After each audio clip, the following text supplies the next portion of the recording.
ഞാനിവിടെ ഒരു food recipe ആയിട്ടല്ല വന്നിട്ടുള്ളത്.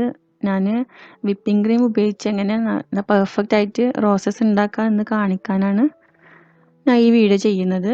അപ്പോൾ നമുക്ക് ആദ്യം ഇതിന് വേണ്ടത് പൈപ്പിംഗ് ബാഗാണ്. ഞാനിവിടെ വിൽട്ടൻ്റെ പൈപ്പിംഗ് ബാഗാണ് ഉപയോഗിക്കുന്നത്. നല്ല ക്വാളിറ്റിയാണ് ഇതിന്. അതിനുശേഷം വേണ്ടത് കപ്പിളറാണ്. കപ്പിളർ ഇല്ലാതെയും ഉപയോഗിക്കാം. അപ്പോൾ ഞാനിവിടെ രണ്ടും കാണിച്ചു തരുന്നുണ്ട്. അപ്പോൾ കപ്പിളറിനെ കൊണ്ട് ഉപയോഗം എന്താണെന്ന് വെച്ചാൽ നമുക്ക് ഒരു കളർ ഐസിങ് വെച്ച് തന്നെ പല ടിപ്സ് ഇട്ട് ചെയ്യാം. നോസിൽസ് മാത്രം മാറ്റി കൊടുത്താൽ മതി. അപ്പോൾ നമുക്ക് ആദ്യം ഇത് ഈ പൈപ്പിംഗ് ബാഗിൻ്റെ ഉള്ളിലേക്ക് ഇട്ട് കൊടുക്കാം.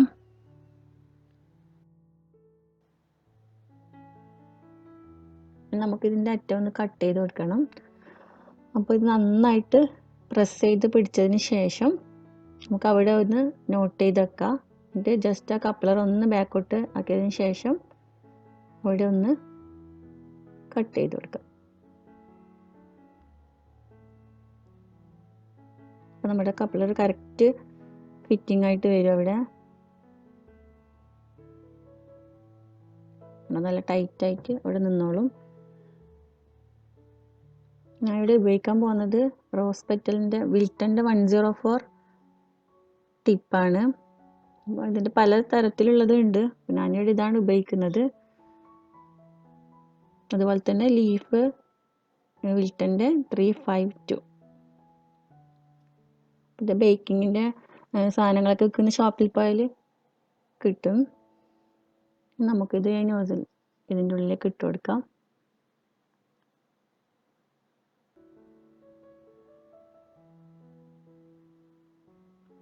ഇത് നന്നായിട്ടത് അടച്ചു വെക്കാം. നല്ല ടൈറ്റായിട്ട് വേണം ക്ലോസ് ചെയ്യാൻ. നമുക്ക് കപ്പിളർ ഇല്ലാതെ എങ്ങനെ ഇത് ചെയ്യുന്നതെന്ന് നോക്കാം. അപ്പോൾ ഡയറക്റ്റായിട്ട് ആ പൈപ്പിംഗ് ബാഗിൻ്റെ ഉള്ളിലേക്ക് ഇട്ട് കൊടുത്തതിന് ശേഷം അതിൻ്റെ അറ്റം നമുക്ക് ഇതുപോലെ കട്ട് ചെയ്ത് കൊടുക്കാം.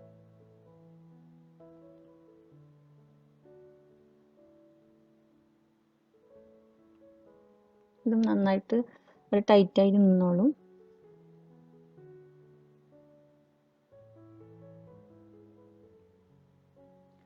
ഇനി നമുക്ക് വേണ്ടത് ഫ്ലവർ നെയിലാണ്.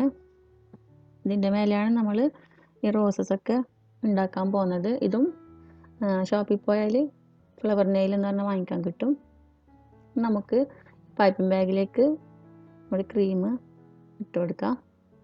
ഒരു ഗ്ലാസ് എടുത്ത് അതിലേക്ക് നമ്മുടെ പൈപ്പിംഗ് ബാഗ് ഒന്ന് ഇതുപോലെ വെച്ച് കൊടുക്കണം.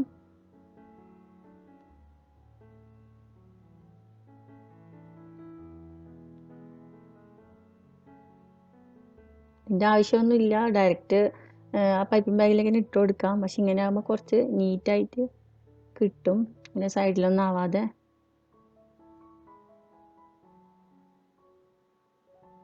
നല്ല തിക്കായിട്ടുള്ള വിപ്പിംഗ് ക്രീമാണ് ഇതിന് വേണ്ടത്. എന്നാലേ നമ്മുടെ ഫ്ലവർ നമ്മൾ വിചാരിക്കുന്ന ആ പെർഫെക്ഷൻ കിട്ടുള്ളൂ. പിന്നെ നമുക്കിത് ഇതിലേക്ക് ഇട്ട് കൊടുക്കാം.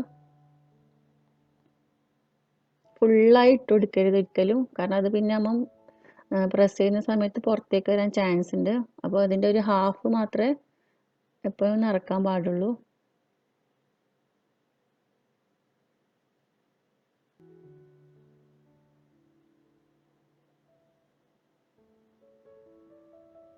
നമുക്ക് ആ ക്രീം ഒന്ന് താഴോട്ടേക്ക് പ്രസ് ചെയ്ത് കൊടുക്കാം.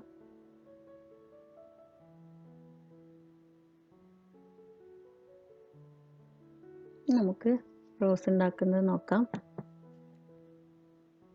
അപ്പം എപ്പോഴും ശ്രദ്ധിക്കേണ്ട ഒരു കാര്യം, ഇതിൻ്റെ ആ വീതിയുള്ള ഭാഗം എപ്പോഴും താഴെ ഭാഗത്താണ് വരേണ്ടത്. അതുപോലെ തന്നെ മെലിഞ്ഞ ഭാഗം മുകളിലോട്ടും, എന്നാലേ നമ്മുടെ റോസിൻ്റെ പെറ്റലിന് ആ ഒരു ഷേപ്പ് കിട്ടുള്ളൂ. അല്ലെങ്കിൽ പിന്നെ കാണാൻ ഭംഗി ഉണ്ടാവില്ല. അപ്പോൾ അതൊന്ന് ശരിക്കും ശ്രദ്ധിക്കണം. അപ്പോൾ ആദ്യം നമുക്കിതിൻ്റെ ഒരു ബേസ് ഉണ്ടാക്കണം. അതിനതിലും ജസ്റ്റ് ഒന്ന് പ്രസ് ചെയ്തിട്ട് കുറച്ച് ക്രീം അവിടെ ഇങ്ങനെ ആയിക്കൊടുത്താൽ മതി. നമുക്കതിൻ്റെ എൻഡിൽ പെറ്റൽ പോലെ ഇങ്ങനെ ഇതുപോലെ ചെയ്ത് കൊടുക്കാം. ജസ്റ്റ് ഒന്ന് റൗണ്ട് ആക്കി കൊടുത്താൽ മതി. അപ്പോൾ ഇതുപോലെ ആയി വരും. നമുക്ക് ഇംഗ്ലീഷിൽ സി എഴുതുന്നത് ജസ്റ്റ് ഒന്നത് തിരിച്ചിട്ട് വരച്ചു കൊടുത്താൽ മതി. ഇതുപോലെ നല്ല പെർഫെക്റ്റ് ആയിട്ടുള്ള പെറ്റൽ തന്നെ ആയി കിട്ടും. ക്രീം നല്ല തിക്കായിട്ട് കിട്ടണം, എന്നാലേ ഈ ഒരു സംഭവം ചെയ്യാൻ പറ്റുള്ളൂ. അപ്പോൾ 2-3 കാര്യം ശ്രദ്ധിച്ച ആർക്ക് വേണമെങ്കിലും ഇത് എളുപ്പത്തിൽ ചെയ്യാൻ പറ്റും. ഞാൻ ഇതുപോലെ തന്നെ യൂട്യൂബൊക്കെ നോക്കി പഠിച്ചതാണ്. നമുക്കിതിൻ്റെ താഴ്ഭാഗം ഒന്ന് ഫിനിഷ് ചെയ്ത് കൊടുക്കാം. അപ്പോൾ നേരെ റിവേഴ്സിൽ ഇതുപോലെ ഒന്ന് വരച്ചു കൊടുത്താൽ മതി. അപ്പോൾ അതിൻ്റെ താഴ്ഭാഗം നല്ല ഫിനിഷിംഗ് ആയി കിട്ടും. ഒരു ഫോർക്ക് വെച്ച് ഇതിൽ നിന്ന് എടുത്ത് മാറ്റാം. ഇല്ലെങ്കിൽ ഫ്ലവർ ലിഫ്റ്റർ എന്ന് പറഞ്ഞിട്ടൊരു സംഭവമുണ്ട്, അത് വാങ്ങിക്കാൻ കിട്ടും, അത് വെച്ച് ചെയ്താൽ മതി. നമുക്ക് ലീഫ് വരച്ചു കൊടുക്കാം. അതെങ്ങനെ ചെയ്യുന്നത് ഞാൻ കാണിച്ചു തരാം. ലീഫിൻ്റെ ടിപ്പാണിത്. ഞാൻ നേരത്തെ പറഞ്ഞത് 352 ആണ് ഞാൻ എടുത്തിട്ടുള്ളത് വിൽട്ടൻ്റെ. നമുക്ക് അതിൻ്റെ ആ കൂർത്ത ഭാഗം മേലെ വരുന്ന വിധത്തിലാണ് അത് വെക്കേണ്ടത്. ഇത് ജസ്റ്റ് ഒന്ന് പ്രസ് ചെയ്ത് കൊടുത്ത് മേലോട്ടേക്ക് ഒന്ന് വലിച്ചു കൊടുത്താൽ മതി. അപ്പം നമ്മുടെ ലീഫ് പെർഫെക്റ്റ് ലീഫായി വരും. നമുക്ക് എത്ര വലിയ സൈസ് വേണമെങ്കിലും ആക്കാം. ഇതുപോലെ ജസ്റ്റ് വെച്ചതിന് ശേഷം ക്രീം നന്നായിട്ട് പ്രസ് ചെയ്ത് കൊടുത്ത് ബാക്കോട്ടേക്ക് ഒന്ന് വലിച്ചാൽ മതി.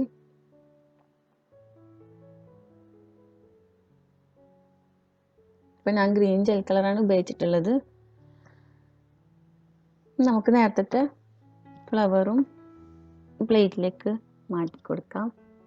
അപ്പം ഞാൻ ജസ്റ്റ് 2-3 ലീഫ് വരച്ചു കൊടുക്കുന്നുണ്ട്.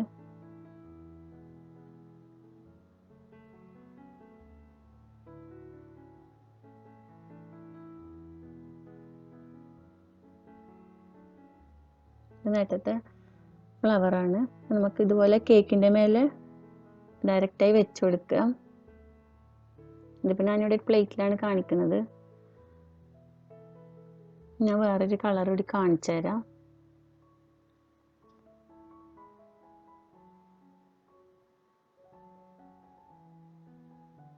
അപ്പോൾ 2-3 കാര്യം ശ്രദ്ധിച്ചാൽ വളരെ എളുപ്പത്തിൽ ഉണ്ടാക്കാൻ പറ്റും. ഒന്നാമത്തെ കാര്യം ക്രീമാണ്. ഇതുപോലെ നല്ല സ്റ്റിഫായിട്ടുള്ള ക്രീം തന്നെ വേണം, എന്നാലേ ഈ ഒരു പെർഫെക്ഷൻ കിട്ടുള്ളൂ. അതുപോലെ തന്നെ അതിൻ്റെ ടിപ്പ്, ശരിക്കും അതിൻ്റെ ആ വീതിയുള്ള ഭാഗം താഴോട്ടും അതിൻ്റെ വീതി കുറഞ്ഞ ഭാഗം താഴോട്ടും ആക്കാൻ പ്രത്യേകം ശ്രദ്ധിക്കണം. എന്നാലേ നമുക്ക് ഈ ഒരു റോസിൻ്റെ പെറ്റലായി കിട്ടുള്ളൂ. പിന്നെ മൂന്നാമത്തെ കാര്യം പ്രാക്ടീസാണ്. ഇത് ഒരു 3-4 ദിവസം നന്നായിട്ട് പ്രാക്ടീസ് ചെയ്താൽ ആർക്ക് വേണമെങ്കിലും എളുപ്പത്തിൽ ഇതുപോലെ ചെയ്തെടുക്കാൻ പറ്റും. ഞാനും ഇതുപോലെ തന്നെ യൂട്യൂബൊക്കെ നോക്കി പഠിച്ചെടുത്തതാണ്.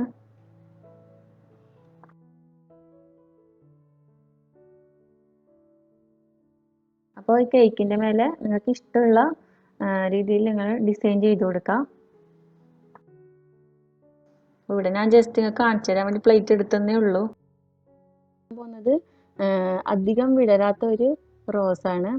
അപ്പോൾ ഇതുപോലെ ചെറിയ ചെറിയ പെറ്റലായി കൊടുത്താൽ മതി ഇതുപോലെ. അപ്പോൾ നമുക്ക് അധികം വിടരാത്ത ഒരു റോസായി കിട്ടും. പ്രാക്ടീസ് ചെയ്താൽ വളരെ എളുപ്പത്തിൽ ചെയ്യാൻ പറ്റും. കുറേ രീതിയിലുള്ള ഫ്ലവേഴ്സ് ഞാൻ ചെയ്യുന്നുണ്ട്. അപ്പോൾ ഇതിൻ്റെയൊക്കെ വീഡിയോ ഞാൻ അടുത്ത് തന്നെ അപ്ലോഡ് ചെയ്യും. അപ്പോൾ നിങ്ങൾക്ക് എൻ്റെ വീഡിയോ ഇഷ്ടപ്പെട്ടെങ്കിൽ ലൈക്ക് ചെയ്യാനും ഷെയർ ചെയ്യാനും സബ്സ്ക്രൈബ് ചെയ്യാത്തവർ സബ്സ്ക്രൈബ് ചെയ്യാനും മറക്കരുത്. അപ്പോൾ വീണ്ടും നല്ല വീഡിയോയുമായി വരാം. Thank you.